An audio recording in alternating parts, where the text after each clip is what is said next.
I know. We're on. Sure. You want to start? What? Yeah, you're on live. How can we make amends when we said all we said? I won't wake up. How can I stay and say that I hope it's for the best? I won't and I won't give up. I'm sorry, mother, I know I let you down. I'm sorry for how I have been left this town. How can we push aside all the bad and make it right? Now you got me all choked up. I'm sorry, brother, I know I let you down. I'm sorry for how I have been left this town. Please just listen, 'cause I don't ask for much. I am my own man, I make my own luck.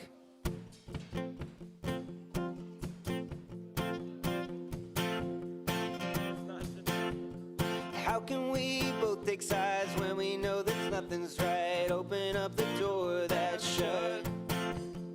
How can I have my pride and drink my soul tonight? Stars filling up my cup. I'm sorry, Father, I know I let you down. I'm sorry for how I have been left this town. Please just listen, 'cause I don't ask for much. I am my own man, I make my own luck. Well, some birds are meant to be caged, and I just can't see the light of day.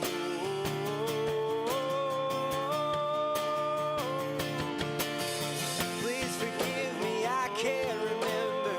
Please forgive me, no one is calling. Please forgive me, I can't believe it. I gotta pick myself up, I don't let this ever grow. Even if I mess up, I won't let this ever go. It's hard to stay, it's hard to stay. 'Cause some birds are meant to be caged.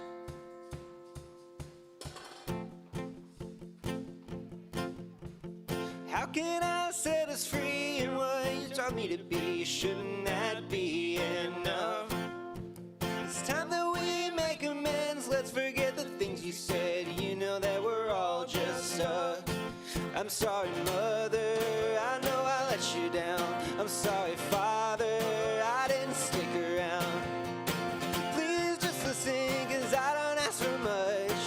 I am my own man, I make my own luck. Yeah! Well, it was fun for us, right, Fred? We had a good time. Welcome, welcome. We are so glad that you're with us tonight. The bar is full because there's delicious food. If you're joining us online, we'll come back and speak to you directly in a minute. But if you've got pinwheel sandwiches where you are, you're going to want to go ahead and get those. We've also got fresh fruit. It looks like we're having a delicious smorgasbord tonight. Welcome. Terry's here, so we can have a party. Thanks for being here, Terry. Fantastic. Yeah. Hey, June. June's here. What would you like to say?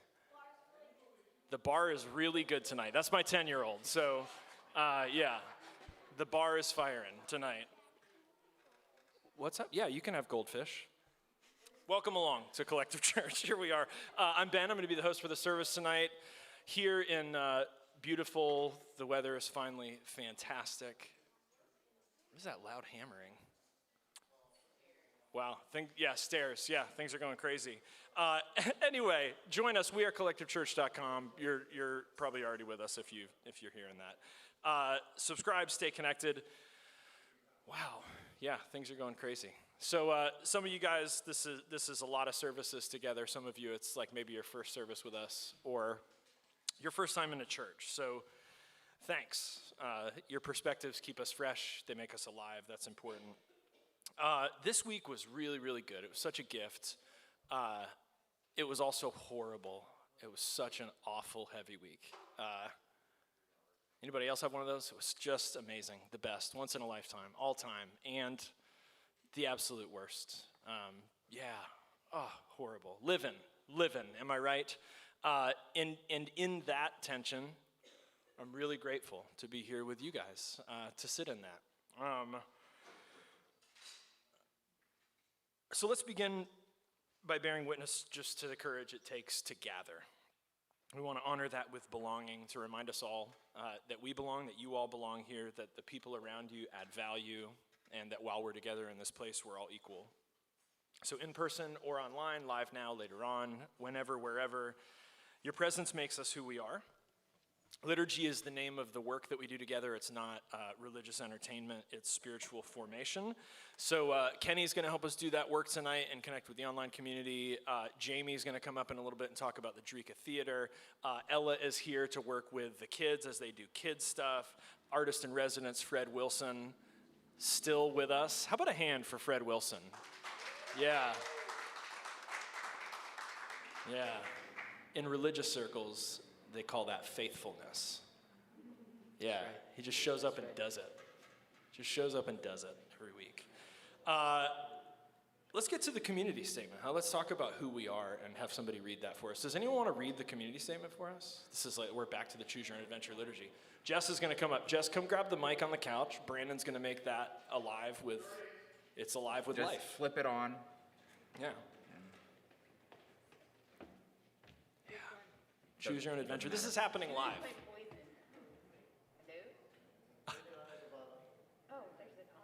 Yeah. Hello. Or as they say in Tennessee, cut it on. Yeah, cut it on. All right, our community statement. Ooh, I'm out of breath from running. We value highly the metaphor of journey. We're different people from different places and backgrounds, representing an intergenerational community, and we've traveled different paths. So we agree not to make assumptions about the person across from us, next to us, or in conversation with us. We challenge ourselves to be sensitive, knowing this community includes a diverse group of people, from lifelong followers of Jesus to people who are just now open to the idea that God might exist. We strive to avoid offense, ask good questions, articulate and explain our responses. We don't assume fluency in Bible, spirituality, or church language, because we believe the message of Jesus is not for Christianity, but for humanity. So we do everything in the spirit of love and grace. I don't want to throw shade at anyone who's read the community statement, because I think just to read it is an act of courage. But I also want to say thanks to Jess, because I do think every now and again somebody reads it and you're like, whoa, she read every word of that. So yeah, thank you. Thank you. So I had this whole plan. I always have this plan. I'm like, we're going to get all the kids in here and they're finally going to think this song is cool and they're going to sing all the ooh-oohs with us. But I realize now I'm 40 and they're my kids and they don't think what I think is cool is cool. So let's just do it anyway, and then hopefully they'll be like, we were trying to have youth group, but we couldn't because our parents were too rowdy.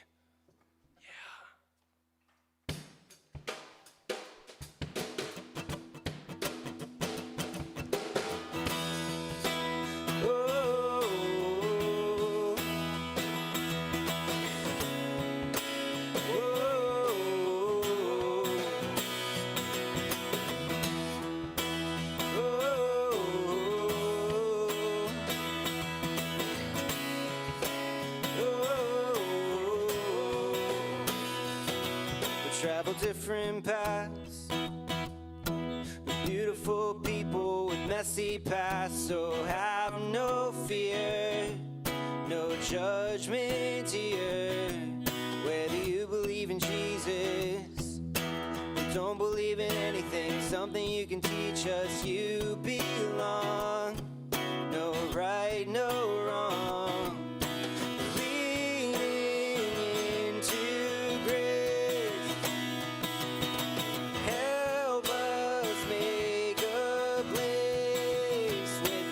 Open table when no one's turned away. We'll love without hide. No one has to hide. Finding God in peace.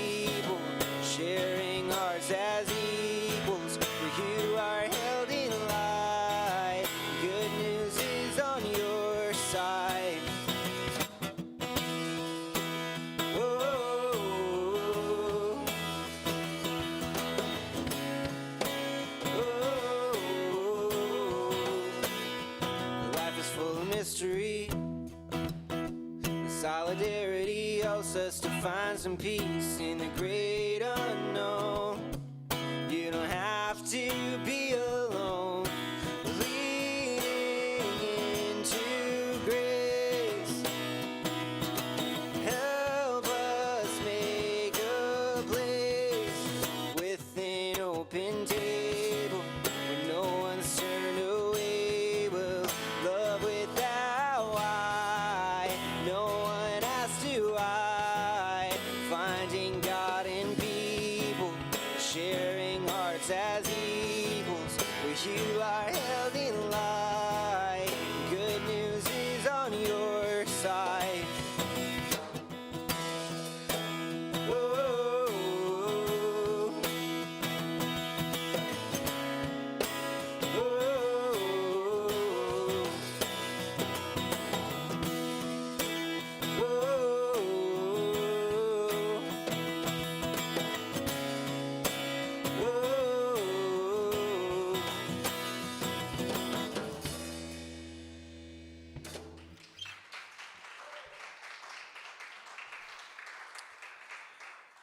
Yeah, we like it. We're fans. We're not going to dismiss the kids because they're gone. They did their thing. We are Collective Church. We, us in the room, we online. Kenny, how about folks online? Do we have anybody?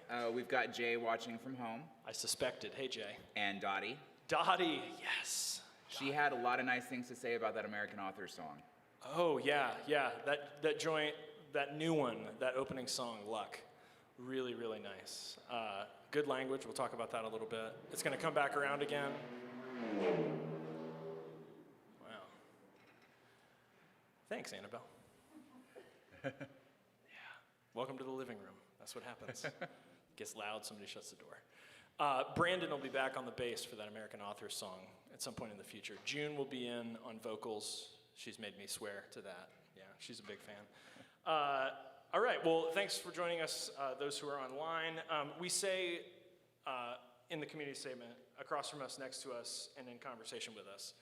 And the idea is that we can't build a movement if we don't know who's in it. So we have to talk to each other. If you're willing to share with someone who's next to you, quick answers, 2 minutes on the clock. Kenny's going to be online, so Jay and Dottie and whoever else wants to jump in on that. This week, where was it easy and where was it work?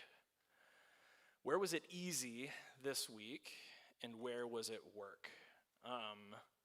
And yeah, I mean, they can be both. I know we don't do like non-dual consciousness and all that, but you also know what I'm talking about. Like there were some things where it was like, it feels good, and rather than work, it feels like it's just showing up to me, and I didn't ask for the idea, and it's there, you know, when it's easy. And then there's other things, and you're like, yeah, I have the skill set, and I've done the work, and I have the education, and I am prepared to do it. And it's just a grind. It's just work. I just got to do it, and I don't want to do it. So where was it easy this week, and where was it work? Take about 2 minutes.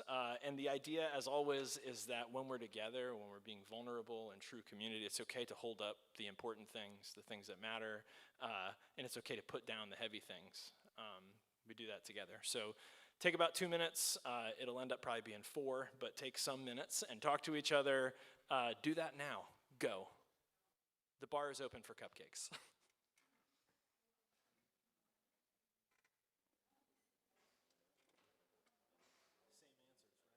Yeah, you know all my stuff, so.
That died down perfectly at the right time. Where was it easy this week? I'm only looking at you because I think the most practical is like they were giving away free cupcakes. That was pretty easy. Yeah, that's not bad. Anybody have any easy? What was easy this week? Yeah, okay, Rick, give it to us.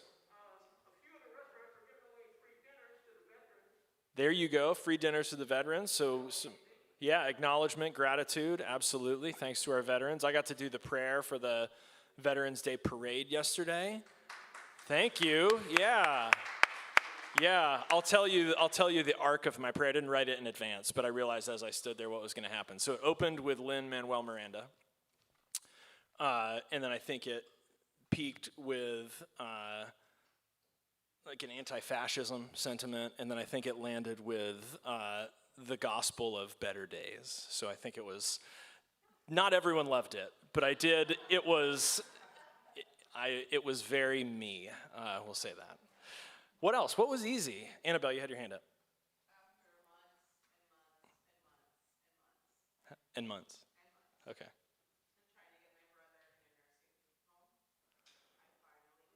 Wow. Yes, huge. Yeah, family and caregiving is no joke. Big deal. Because it has been so much work up until this point. How nice it could be easy. Wow. Yeah. Awesome.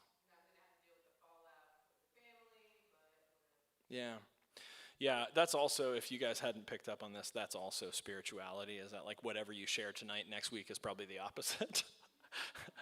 Oh, it's easy for a minute, wait, and it's like, it's easy, and that's going to create more work. That's okay. That's life. That's how it goes.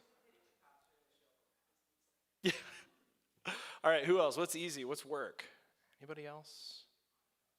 Any work? Nobody wants to share it. They're like, I don't want to complain. It's okay.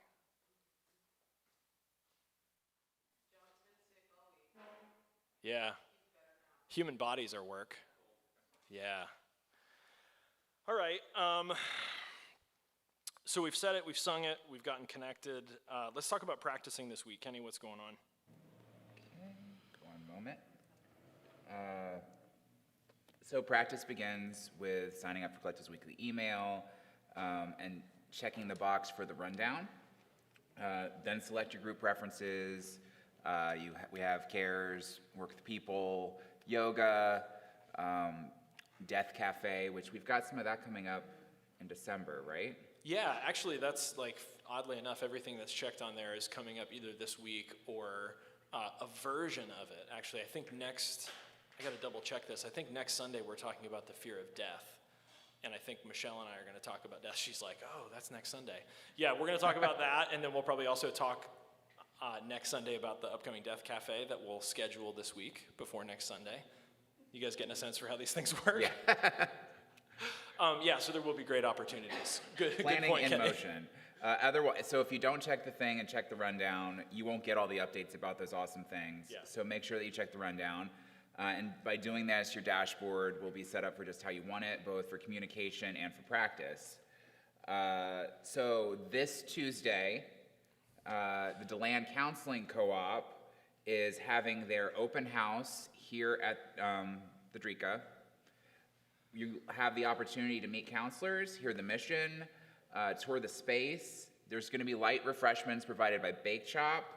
Oh, yeah. So the tour of the space upstairs will begin at 6:30. There will be a presentation at 7. If you plan on going, please RSVP. I think there's a Facebook event, but for sure you can RSVP by visiting the website, which is www.delandcounselingcoop.com. Code-op, that's a hyphen in there. Yes, there is a dash in there. No, Yeah, it's not DeLand Counseling Coop. That's our chicken club. Stay tuned. Those chickens need counseling also. Yeah.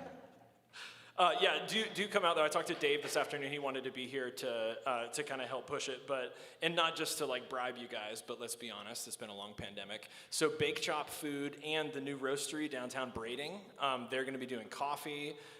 So come out. It'll be a chance to see people that you know.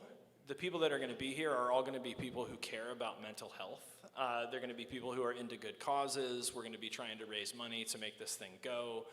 There's going to be good food. You're going to hear about how it came to be. This is something that actually I think Jim gave me language for in the process of this church coming to be. The idea that in communities, every now and again, a calling arises in a person or in a group of people, and the people in the community around them have the opportunity to come along with them. They say, I'm supposed to do this. I feel called to do this. There's a need for this, and I feel like I'm supposed to meet that need. That happened as a result of there being space at a place like Collective, and physical space that we could build out for that, but also safe space for people to listen to that and to say it. So that, first it was one person, then it was a few of us, and I was the one at the time going, it'll never work, I don't want to be a part of it, that sounds like a ton of work. Jim was the one going, there's not any way that the building can happen, no. And this person was like, yeah, but this is a need, and I'm supposed to do that. And so, in a way was made. So, we're going to be doing some really, really good mental health work in our building coming out of the mission of this congregation. But if you can come and be a part of that, drink some great coffee, get some delicious baked chop, but more importantly, hear about what's going on, if for no other reason, then you can use that resource, tell people what's going on, help us to kind of make it useful to our community. I think we got that, DeLandCounselingCoop.com. It doesn't take long to RSVP. I literally just did it right now. Yeah, that's right. Jamie, come on up. Let's talk for a second about what is going on with the theater in the coming days and weeks. How many of you guys are planning to be downtown next weekend for the DeLand Fall Festival of the Arts? That's right. It's one of the coolest events that we have in DeLand. We have an opportunity to be supportive. Jamie, what can we do to have people here to help with the artists' retreat? So it's actually the Patrons Retreat. Patrons Retreat, yes. Yes, which are the people who help pay for the art festival. So they get to come here and they get to be treated really well. So they get swag bags and all kinds of fun stuff, and they feed them. And they just have a place to come, and they do like a bag check for them. Like if they buy stuff, they can come and leave it here and keep walking. Oh, cool. So it's a really nice thing for them. And this is just a perfect space for it. So we're really excited to be part of that. But it is a 3-day thing, and there's a lot going on. So anybody who can help kind of just be here, just to have a face with the building, I can't be here for the entire time. So there's a lot of stuff. There's stuff going on Friday. We're actually going to be hosting a poetry slam, which is part of the festival, Friday evening. Yeah. Which is very cool, yeah.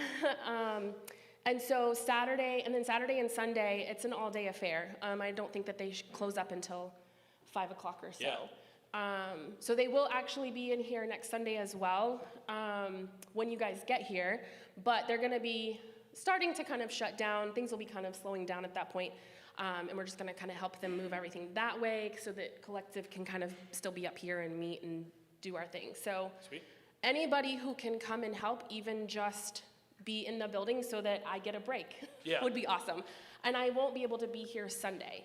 So shifts, anything like that, just let me know. You can reach out to me. You can email me at events@drikatheater.com or let Ben know or anybody, and they'll get you in touch with me. Yeah, I had a couple of people ask, and they brought up some good questions. You won't have to, like if you're a host here, you're just going to sort of be the point of contact with the building. You don't have to know anything. You don't have to make coffee. You don't have to refill the gold fondue or anything like that. You just have to be here and say hi and make a good impression on behalf of the theater and the church. Yeah. So they do have they have a catering team that's coming in, so they have all of that stuff set. But like Ben said, just being a face here at the building, yeah. So let me know, let Jamie know. That's next weekend. And as you're showing up, we have an opportunity to. Really the word is host. What do we do when we host? We make people feel safe. We make people feel a sense of belonging, and we make them feel equal. So there's going to be people our space, which really is a space that's intended to be given away. So as we're getting here, we're going to be getting ready to have our service, which that's fine, that's important to us. We want to play music and sing and talk to each other. And we're going to be kind of helping wrap up this group of people's livelihoods. They come and do these festivals to make a living. So let's be gracious, let's be cool, and let's also go with the flow. We don't know exactly how that hour before 5 is going to work, so The most common question is, where's the bathroom? So I need Yeah. somebody here to show them where the bathroom is. yeah. And the rule is Disney hands, you don't ever point. Right. Gesture, don't point. Good question. I will find out exactly what time they'll be in here each day. I actually have a meeting with them on Wednesday to kind of go over all the last minute stuff. So I'll know more details on that as we get through the week. Awesome, thank you. I have more Yeah. stuff. Yes. Oh. Yeah, can we bring kids Yeah. if you volunteer? Yeah, sure. Yeah, I don't see why not. Yeah. Sure. I mean, part of your responsibility as the host is to protect the building from looting. So as long as you can protect it from within, that's fine. Yeah, from your own kids. Yeah. Yeah, right. So I have more. Yeah. So we are super busy between now and Christmas. So again, anytime that anybody wants to volunteer and help will be amazing. I literally have every Friday and Saturday booked for the first 3 weeks of December, and then the week after that is Christmas. So we have luncheons going on, we have Christmas parties, we have bingo. There's bingo, I think, one night. Oh, yeah, Right? right? Yeah, Christmas bingo's coming. There's Symphony. And the symphony is Yeah. happening the first weekend of December. So if you haven't gotten your tickets, make sure you get them. We are selling them pretty quickly, so make sure you get them if you haven't already. So again, anybody that wants to come and help, because I'm kind of a loner here, so I end up moving a lot of the furniture myself. And if anybody wants to come and help, please do. So again, just reach out to me, let me know, and we'll set you up on times to come in and help out. So that would be awesome. And then, That's a great, well, we won't get back into this right now. The volunteer survey that went out is about Sunday night, but we'll do another survey that lets people say if they want to come and help do stuff with the theater. yeah, absolutely, yeah. So it's a huge help for me just because I end up being here for a long time. Again, you don't have to, but it definitely helps us, and it helps keep things kind of moving. And especially on those Fridays and Saturdays when we're having to go from one event on Friday and clean it and make sure that things are moved around to the next day. So yeah, any help is greatly appreciated. Awesome. Thanks so much. Yeah. You can email me or at events@drikatheater.com or let Ben know, or Let me do what I do, which is to be a bridge in communicating. Are you asking how to get a ticket for the symphony? Okay. oh, tickets, gotcha. Yes. Yeah, yeah. I don't know the answer, but I just knew it wasn't the right question. So. VolusiaCommunitySymphony.org. Yes. The acronym would be VCS, right? Yeah, it's not anagram though, but my brain thought it was. VCS, VolusiaCommunitySymphony.org. One last thing, this is very exciting. The DeLand Area Chamber of Commerce will be meeting here every Monday morning for their Office Octane starting tomorrow. So we're really excited to be hosting them. That's a lot of exposure for the theater, which is wonderful. The good news for you guys is you don't have to clear the room at the end of service anymore. So we will And- take care of it before yoga, after the meetings are over. We'll take care of it before yoga comes in on Monday evening. So just a reminder, Awesome. don't move any furniture when we're done today. Fantastic. And that's it. Awesome. Thanks, Jamie. Appreciate you. it. All right, next Sunday after the service, we are returning to Fireside Moonrise, which has just been a long time coming. And it's going to be at my house. I don't think we've done anything like social since I moved into this house because it was right before the pandemic. And I'm ready. I want you guys to come and help me warm it, and we'll put a fire out there and hang out after the service and have food of some kind. Yep, speaking of which. So come over after the service. I don't think I'm going to do too much more on that. Is there a Facebook event? Yeah, you can RSVP. I'd love to have you guys. It would be really nice. It'll be after the service, so we won't have any of this formal church stuff. We'll just hang out, and it'll be really nice. Any questions about that? And then I believe that Jim and Lynn are going to host the follow-up, which won't be in December, but will be in January at their house, which is, I mean, I'm obviously really fond of my house, but I think their house for Fireside Moonrise is probably still my favorite. So, ooh, the Vons, though. The Vons original on the lake. That's tough. We've got a lot of really great locations. So, yeah, you're going to want to come out and do that. Kenny, take it away. All right, so remember, the point is a practice. Showing up here next weekend to help out with the art festival, giving your time, serving are all some ways that you can practice together with us. From the rundown of weekly practices to giving financially at collectivegives.com, make your plan now to do what you might not want to do later this week. And of course, if you need any help, I'm more than happy to help you after the service. Planning our practice is, of course, part of the practice, and now that we've planned, let's do some practice together.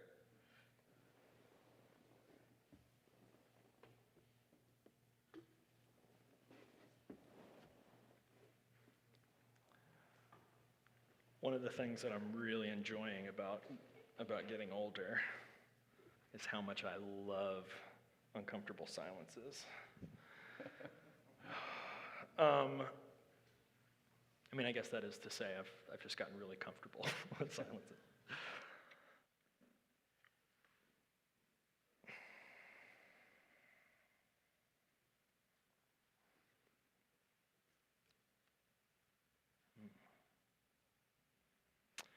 All right, we're going to listen to this singing bowl to begin this silence. We'll kind of use our breath to return to our attention. But at the beginning, I want to invite you, and it'll be tough because there's some road noise, but just to listen.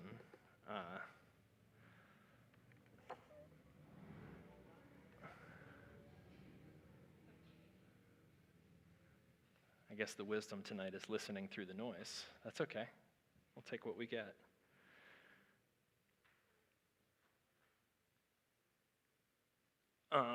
We've been talking about stories. We've been talking about fear. And I want to invite you to recognize that listening is autonomic, but it's also voluntary. And so when we first ring the bowl, your ears are going to hear it no matter what. The extent to which you continue to hear that song depends on your focus. And I want to say that the same thing is true of your breath, and that the same thing is true of your spirit. It's there, no matter what. There are times where you can hear it when you're not even trying. And if you tune in, you can do it with some intention.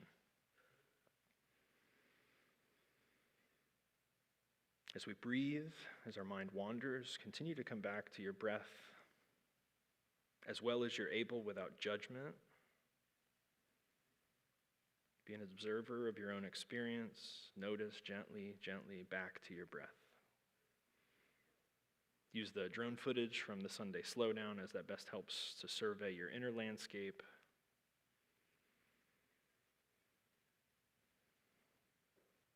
May the reverberation of this sound speak to us of the power of the reverberation of sitting in silence. The way that emanates out from us. Let's contemplate what we want the ceremony to accomplish for us: humility, spiritual rebirth, strength for what lies ahead. Breathe.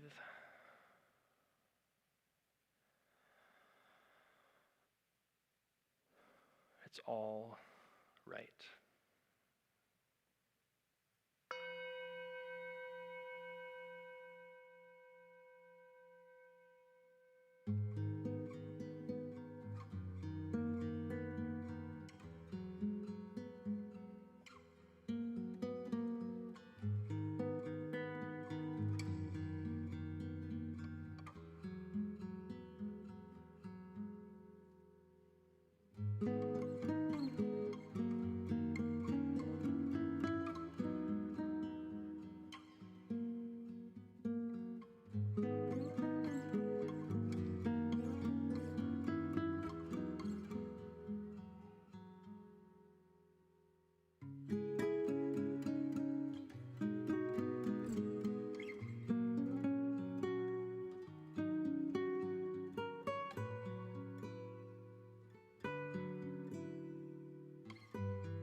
As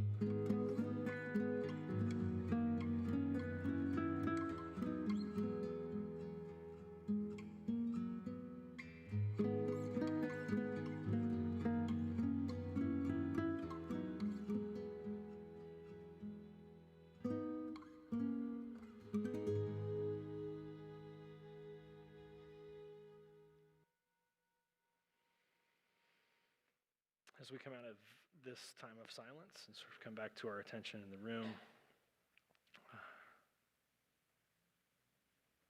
I want to share my sense of gratitude. I sort of realized with how loud the kids were, I realized that there's a significant difference between noticing noise and noticing silence. And I was really grateful that my kids are growing up around a group of people where they have opportunities to be caught off guard, noticing that groups of people are sitting in silence. I think that totally changes their awareness as kids growing up to be like, hold on, there's a bunch of adults in there sitting in silence. Like, that's weird, but I think it's really cool. All right, we prayed this last week. I'm going to invite you guys to pray it with me. This is the prayer that Jesus teaches the disciples to pray in Matthew 6. Feel free to pray along with me if you want to. Our Father in heaven, hallowed be your name. Your kingdom come, your will be done on earth as it is in heaven. Give us this day our daily bread, and forgive us our debts as we also have forgiven our debtors. And lead us not into temptation, but deliver us from the evil one. So we've been saying for a while, 6 or 8 weeks, that we get scared, that we get afraid, and that most of the time it doesn't serve us, but that it can if we can learn to take shelter from that fear and to tell better stories. We prayed last week, and we looked at and felt the fear of not having enough. We prayed for us.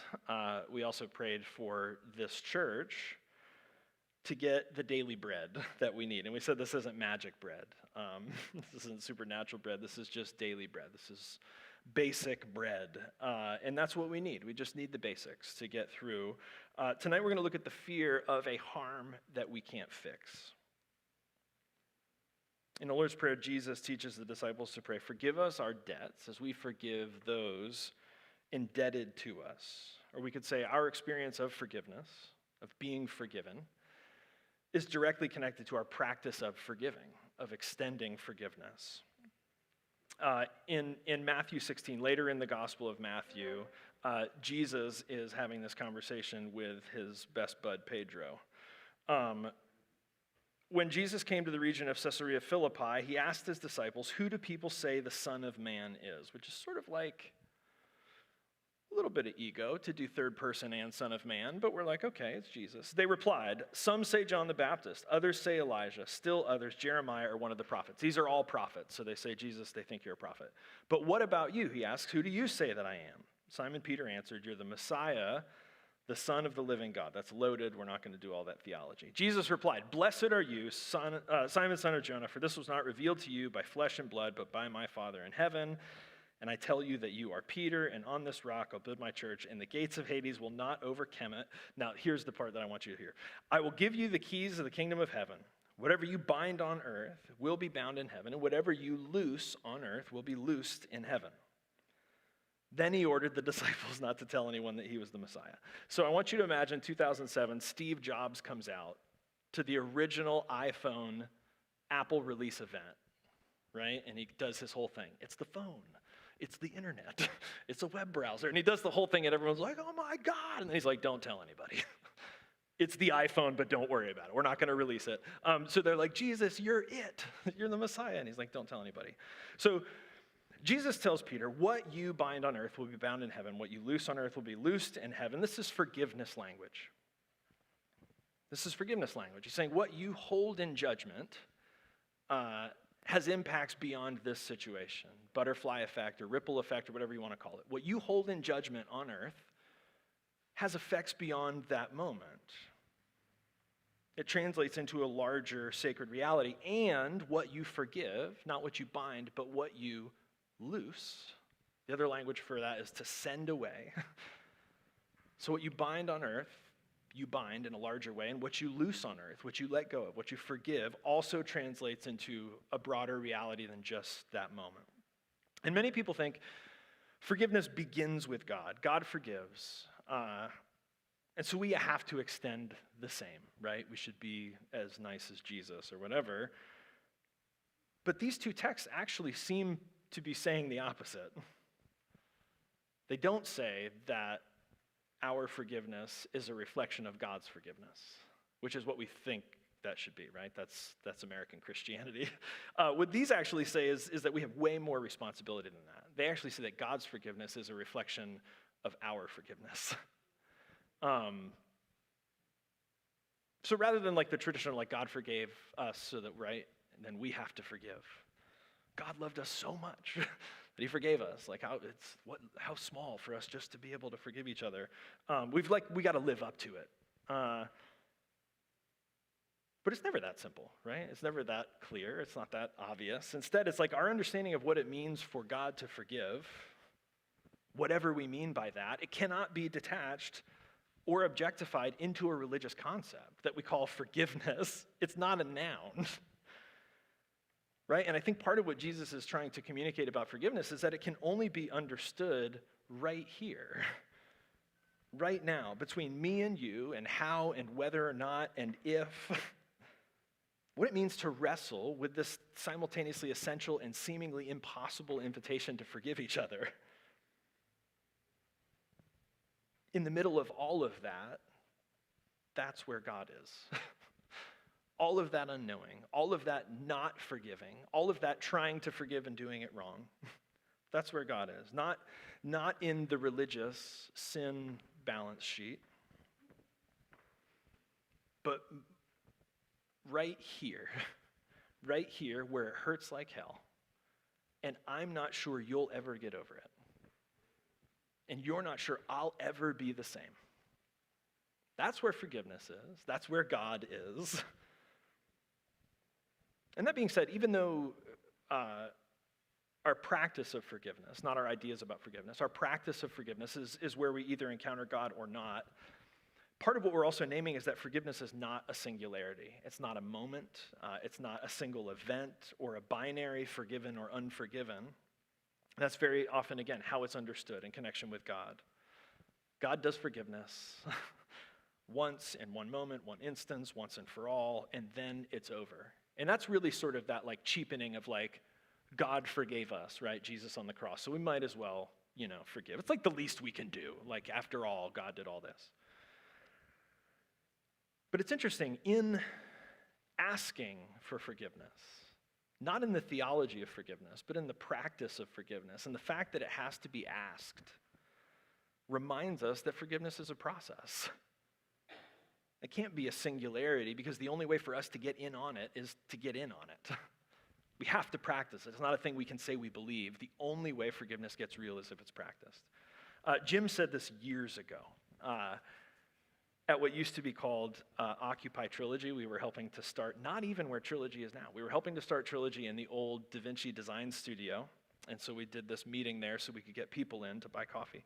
So Occupy Trilogy, and then and now it's called Work of the People this Wednesday night. If you've ever wondered if and why it matters that we crowdsource sermons, why we don't preach my voice but the voice of the congregation, this is why, because things like this get said when we open the table. Jim said, I believe in the God of life.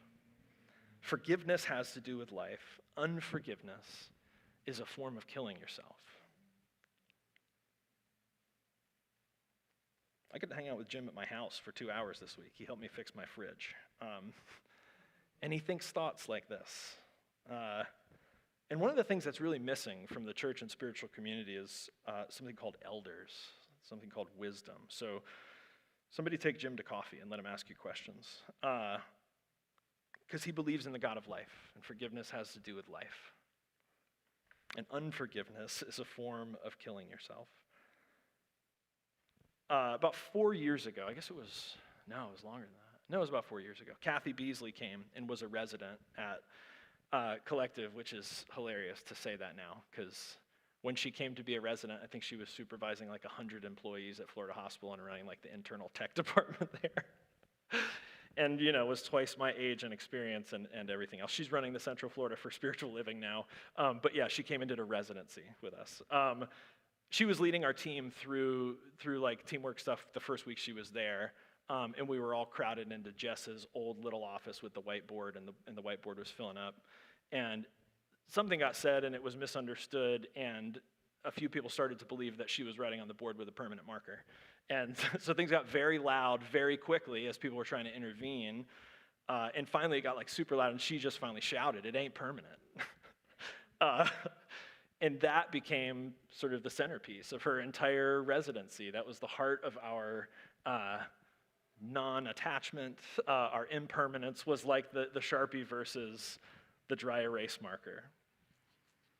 And I think we all have this deep desire to carry our own,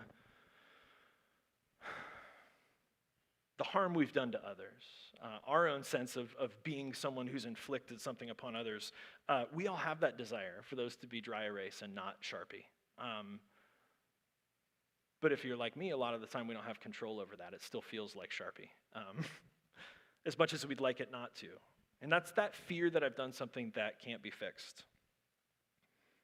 At the end of the day, we're afraid that we are defined by or confined to our worst moments. And I think that the inverse of that is actually a really good opening definition of grace, that we're neither defined by nor confined to our worst moments. I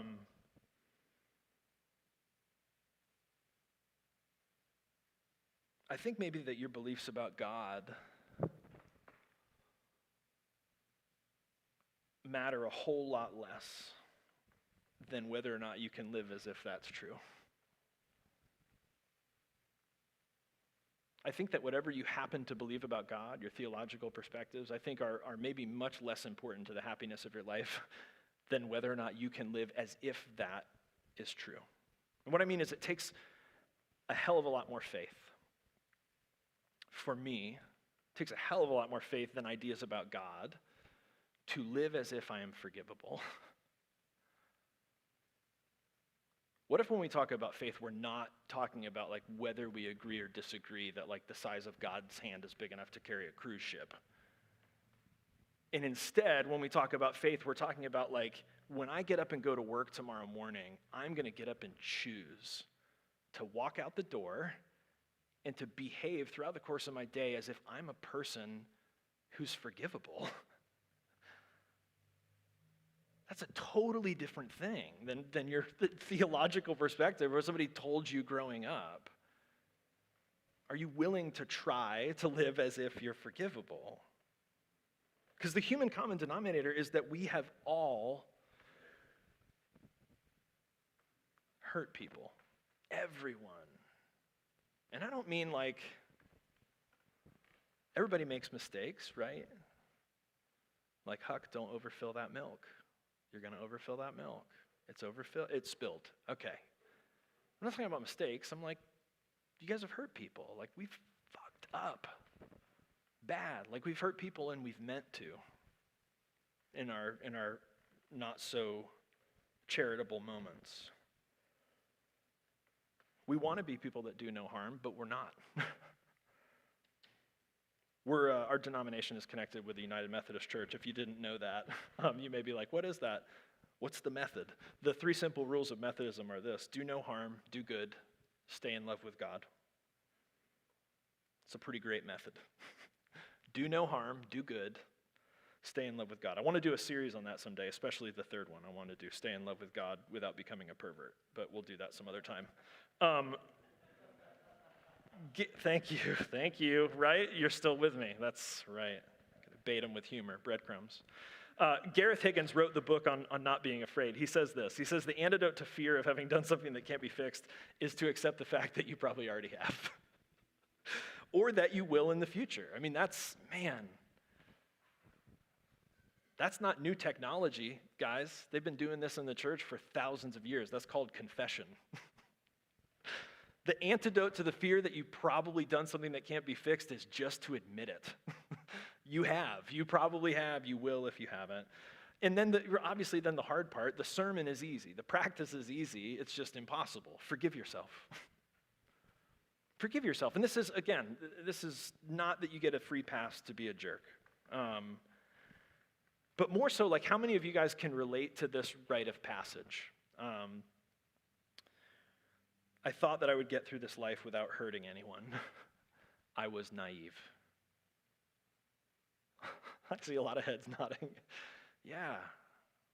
You've been divorced or had kids, or been in a relationship, had a job, driven a car, breathed. I mean, yeah, we've hurt people, everybody. But here, I think this is where the good news lives, at least for me. And I think this is where the good news lives for Jesus' perspective on how the world works, on how reality works. That just because something cannot be fixed does not mean that its wounds cannot be healed. Such a powerful statement. Because it names the truth that there are things that can't be fixed. And there are. And that's not something that's really popular to say in the church, but, oh man, truth is true. Yeah, there are things that can't be fixed. But there are wounds that can be healed. I want to invite you to sit with that, because it made me terribly uncomfortable when I read it. And so now I'm going to let you be terribly uncomfortable. How does that make you feel? Just because something cannot be fixed does not mean its wounds cannot be healed.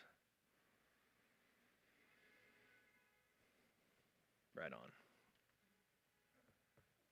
And I want you to feel it.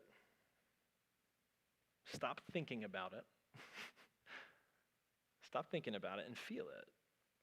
Let your head descend about 12 inches into your heart. See what it feels like in your chest. There are things that can't be fixed. There are wounds that can be healed. The beautiful thing about human problems is that they very often contain their own solutions. There's a whole sermon on this, but like the fact that wounds can be healed. I mean, there's a whole corollary to the body of Christ, right? That's what bodies do. They don't fix unfixable things. They heal wounds, wounds that come as a result of living. And so I want to have better friends. And that means that I have the opportunity in this moment to become a better friend, not only to the amazing people in my life, but to become a better friend to myself. And if I have this fear that I've done something that can't be fixed, this is kind of the recap of the whole series so far. It can be true. It can be true that you have done something that can't be fixed. And at the same time, it can be true that that's a story that you're telling yourself. They both can exist at the same time. So there is a history. Something happened. We could have collected data about it on the day that it occurred. If there had been a news crew and a camera, they could have reported on it. Objectively, something happened. That's history. And there's a story, which is what you've decided that means. And so what I want to say is there's a difference between what happened and the story that it is unfixable. And it may be. I'm not saying it's not. You may look back and you may check the data and go, yep, I was right. That's not fixable. But I want to say just at the beginning, there is what happened. The bummer is you don't have the ability to be objective about that. And so all you get is the story you tell about it. So just starting point. What you have to know, though, is that your fear is not connected to what happened. Your fear is connected to the story that you're telling yourself about what happened. And we know this because many times in our lives, we've had the experience of thinking that something happened, we've done something or said something that could not be fixed. And the next day it was all right, right? We've had that pit in your stomach where you're like, I've that relationship's over. Can't get that back. Never going to have that opportunity again, right? I've done something that can't be fixed, but the next day it was totally different, or the next week. Okay, so we've got a microphone. Fred, do you want to do microphone duty real quick? Anybody have a quick story about a time when it felt like something couldn't be fixed and it turned out totally differently? And I'm not saying it got fixed, but wounds got healed.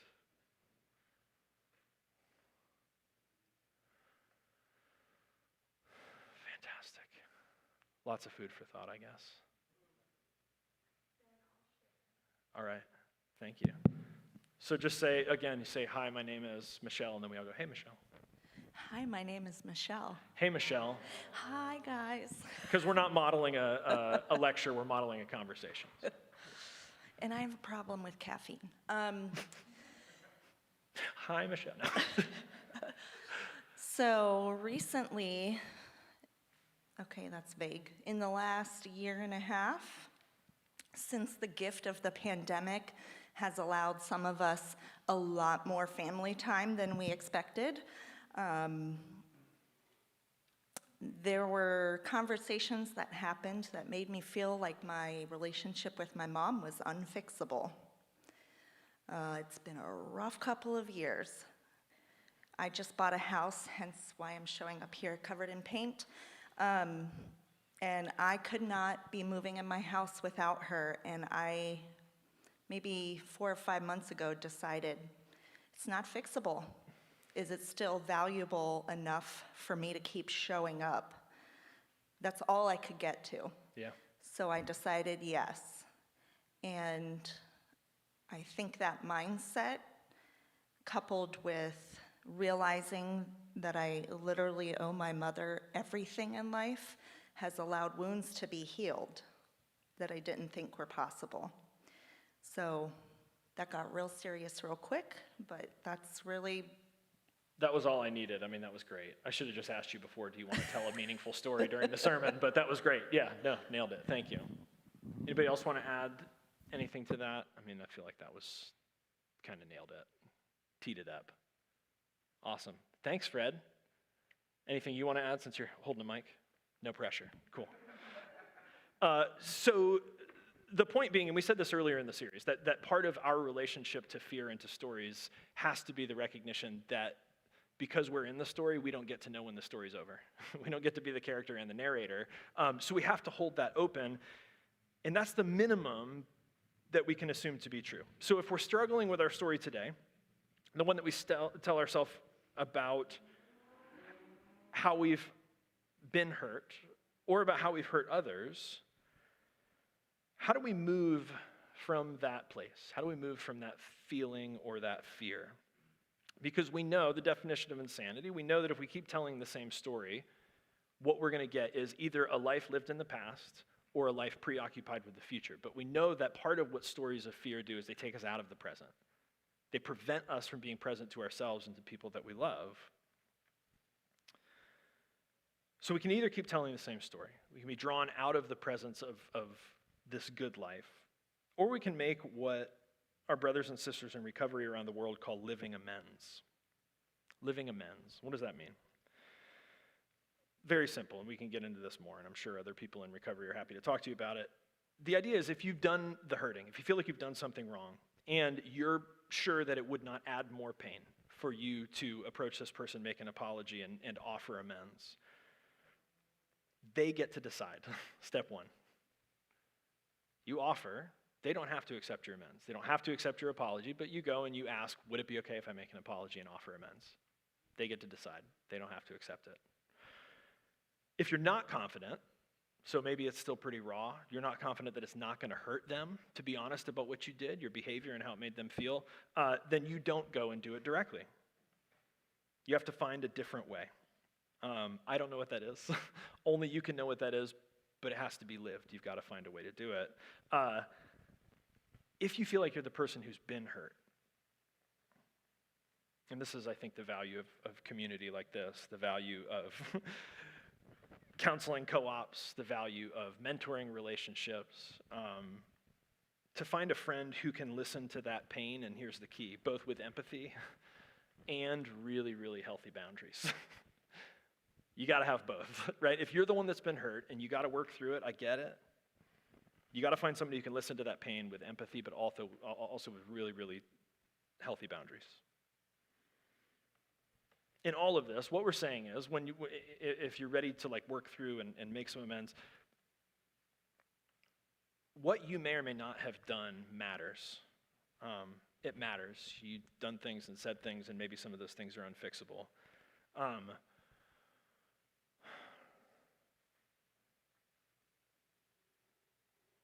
That's stuff that needs to be looked at, needs to be aired out in community. There's things like confession if we want to do that sort of informally. There's therapy. There's spiritual direction. What we've done matters. And living amends can begin right now. I'm saying the practice goes both ways. You need to look at what you've done. You've got to own it. You have to take responsibility for your behavior. And all of that stuff that has happened, living amends can begin now. And the first amends that you're invited to make, the foundation of all other amends, is amends to yourself. Kiwi writer Mike Riddle tells about how on his conversion to Catholicism at 42 years old, he went for his first confession. So he goes to speak with the parish priest. They don't go to the dusty old booth, but the priest's living room. And so Mike tells the priest his stories, especially the salacious ones for which he's seeking absolution, and he sort of nervously awaits the priest's response. Something like this. The priest starts as they're supposed to. Are you willing to follow the discipline of the church? Not really any tone of warmth. Yes, Mike said, but starting some inner reconsideration of this whole conversion thing. The priest goes on, I'm going to instruct you in your penance now, Michael. If you're to be obedient to the discipline of the church, and if your conversion is to be honest, you will do what I say. Perhaps this wasn't a good idea, thought Mike, wondering if he would have been better staying a freelance theologian than a son of Holy Mother Church. What is the most beautiful place you like to visit? Asked the priest. I like to walk my dog on the beach, Mike responded. How long do you usually spend there? About 20 minutes. Okay, Michael, here's your penance. Go out into the world and breathe in its fullness. Its beauty, its struggle, its amazing possibility.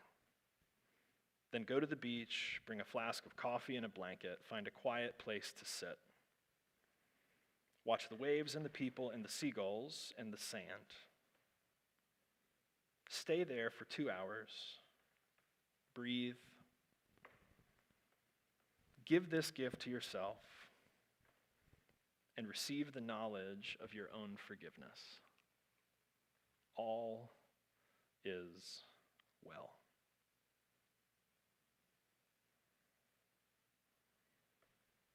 What gift could you give yourself if you really believed you were forgivable?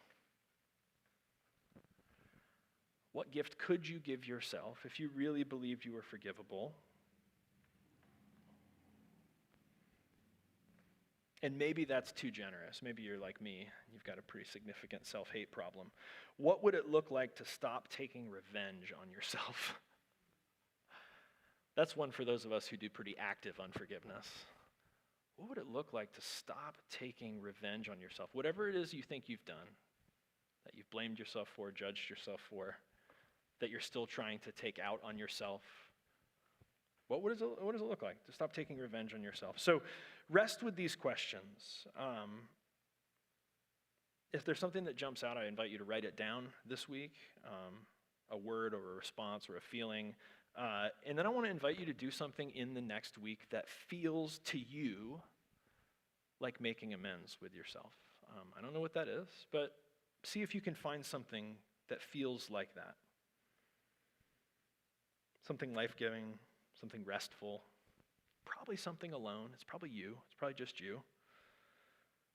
And maybe reflect on the words that this priest gave Mike. Breathe. Give this gift to yourself.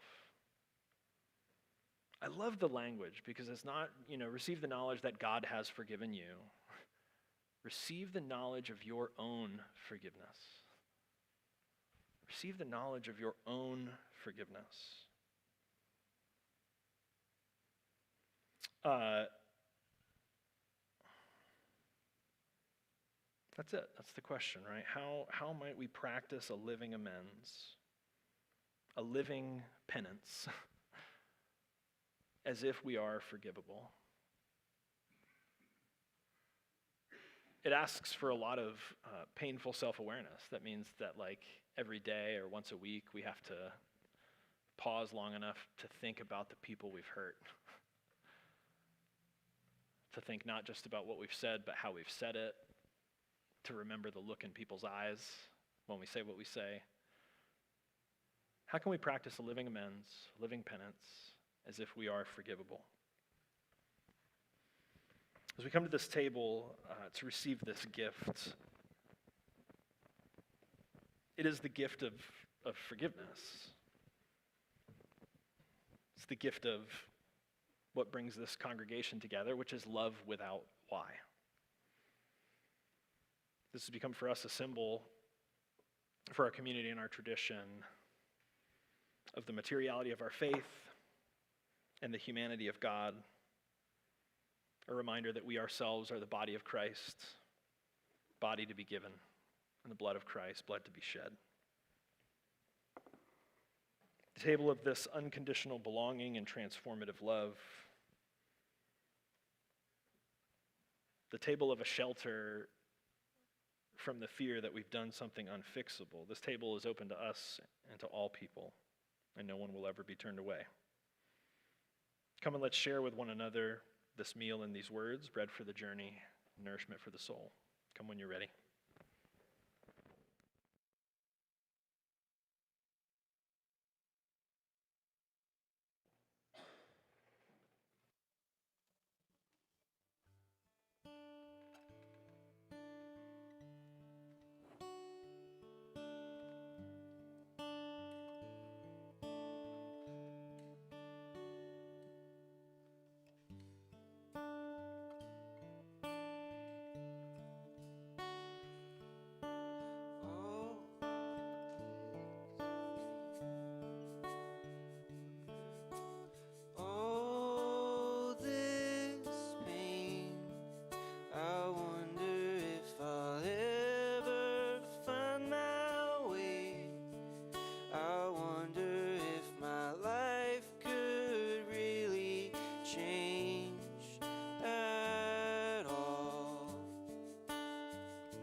Thank you so much for joining us in person and online this evening. And thank you again for making financial support a part of your practice at collectivegives.com. You can make your plan to stay connected with us by visiting wearecollectivechurch.com. Update your preferences to customize your engagement. For benediction this evening, we have an excerpt of Anne Lamott's Hallelujah Anyway, Rediscovering Mercy. Mercy is radical kindness.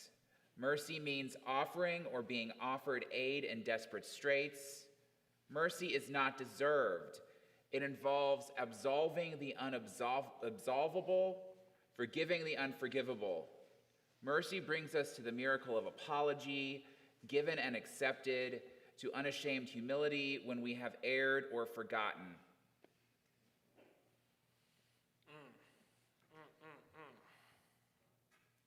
Let's bring our hands together as a symbol of our intention. First to our foreheads for clarity of thought, to our lips for clarity of speech, and to our hearts for clarity of action, so that in all that we say and do, love would be our first thought, our first word, and our first deed. Grace and peace. You do not have to clear the room. We love you anyway. Love without Y.